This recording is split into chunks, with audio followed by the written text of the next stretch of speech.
Good morning, ladies and gentlemen, dear State Secretary, dear President Andreas. And first I have to say that I am really honored that I'm here, that I can be with you.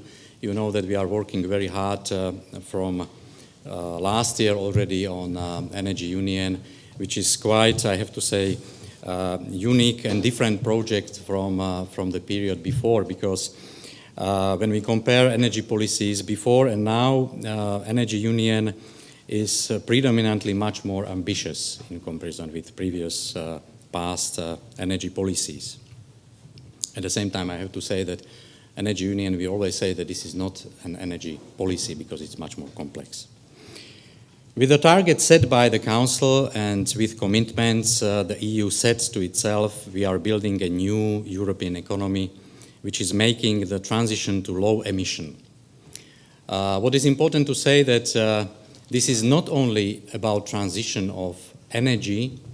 We are saying that by introduction of all these changes, we are basically doing the transformation of whole society. Some people are saying that this is the third or fourth industrial revolution. Doesn't matter what is the number, but the important thing is that really we are changing the whole society. The rapid digital revolution has created new opportunities which no one could have dreamed about earlier. I am referring to big data, storage solutions, self-driving cars, Internet of Things, all of which have created a technological environment which allows us to be much more visionary, to dream about new science fiction solutions, and not only dream about it, but also actually see them happening.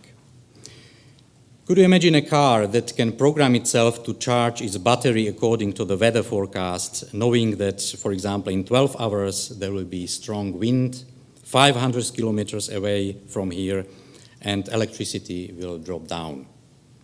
If I told you that 5 years ago, you would think that I'm crazy and I'm dreaming about something which is really unrealistic.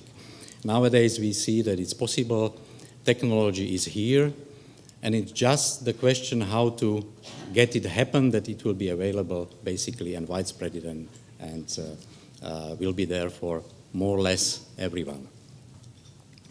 The geopolitical instabilities around us have created a stronger need than ever before to reinforce our energy security and reduce our vulnerability to energy disruption. As you all know, one of the main principles of the Energy Union is close regional cooperation. We want to do it in a cost-effective and secure way. Those aspects will be further explored in the guidance to member states on regional cooperation, which we are planning to introduce and put on the table by end of this year, together with all other proposals which we are now working on. That means it's energy efficiency, the whole package energy efficiency, then market design, renewables, governance of the Energy Union, and of course several additional documents including regional guidance. One aspect where continuous regional cooperation already provides tangible benefits is in the development of transmission infrastructure, in particular selecting and implementing the project of common interest. This project contributes to achieving the Union's energy policy objective of market integration, of sustainability through the integration of renewable energy, and of reaching security of supply through increased grid resilience and flexibility. Current PCIs benefit from accelerated permitting procedures and improved regulatory conditions, and may also be eligible for grants and financial instruments under the Connecting Europe facility. This is extremely important element that we need to speed up the process of implementation of project, because when we started the Energy Union, less than 2 years ago, when we check what is the average time between the decision about the project and finalization of the project, the average time delay was 10 years in the EU. And I think it's understandable that 10 years is absolutely too much. The larger number of electricity PCIs identified in the Central and Southeastern Europe region, 42 projects in total, shows that the region needs additional infrastructure to fill the gaps of the regional networks. For member states such as, for example, Romania and Poland, the implementation of PCIs in the corridor will lead to reaching the 10% interconnection target. And of course, we can say that if all PCIs will be implemented properly and in time, all EU member states will reach the interconnection target by 2020. Earlier this month, Vice President Šefčovič joined the CESEC summit in Budapest, where it was announced that CESEC would now also cover electricity, renewables, and energy efficiency. This is important news for TSOs in this region. For those who are not 100% familiar, what does it mean, this abbreviation CESEC? This is abbreviation for High-Level Group for Central and Southeastern European Gas Connectivity. You can ask me, what does it mean that now we speak about gas and electricity? Are we going to mix them together? No. Speaking very in simplified terms, result of this group, which have been brought in 1 year in gas sector, are so positive that ministers agreed to enlarge the scope of this group also for electricity, energy efficiency, and renewables. The uptake of renewables and the rise of decentralized generation have made system operation much more interrelated. This will become more prominent in our joint effort to meet the ambitious 2030 targets. This poses a set of new coordination challenges, from ensuring grid stability to making sure that adequacy assessment and planning takes place at the right level. Nowadays, because of the variability and geographical dispersion of renewables, we need to aggregate power of larger geographical areas. It is thus crucial for create larger competitive power markets to balance all that. Most importantly, prices must reflect scarcity. I can't overstate the importance of getting the price signal right. Electricity markets should be in a position to set adequate prices to allow for investment and the uptake of variable renewables generation. In the past years, we have made tremendous progress in bringing about market coupling. Today, EU-wide day-ahead trading is already a reality.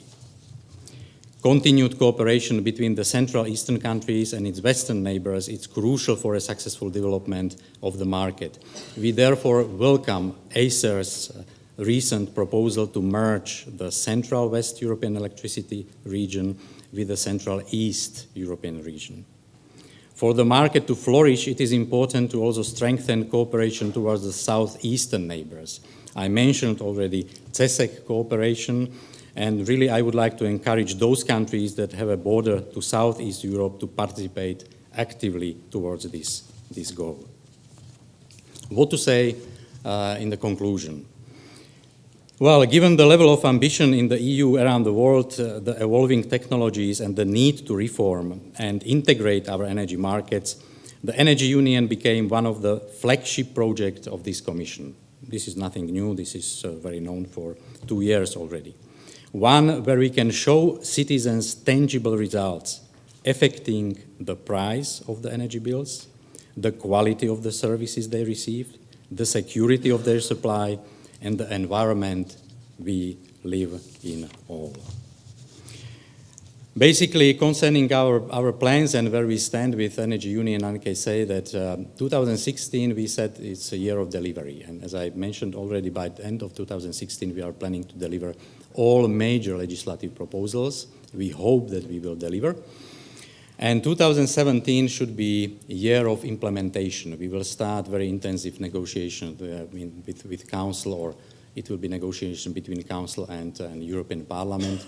And at the same time, we expect that Member States, and we also of course hope that all stakeholders will be very closely involved, will start the preparation of so-called energy and climate plans, which should allow us to allow and to bring us to these all changes we need and we expect, to the society, to the industry, and so on and so forth, at the same time to reach the energy and climate targets by 2030.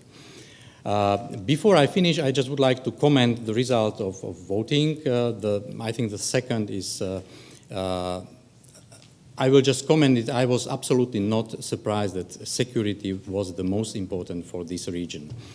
We are saying this from the beginning that for energy, that energy union means something different in this region, and it means something totally different in region of, for example, Nordic states or western part of the Europe.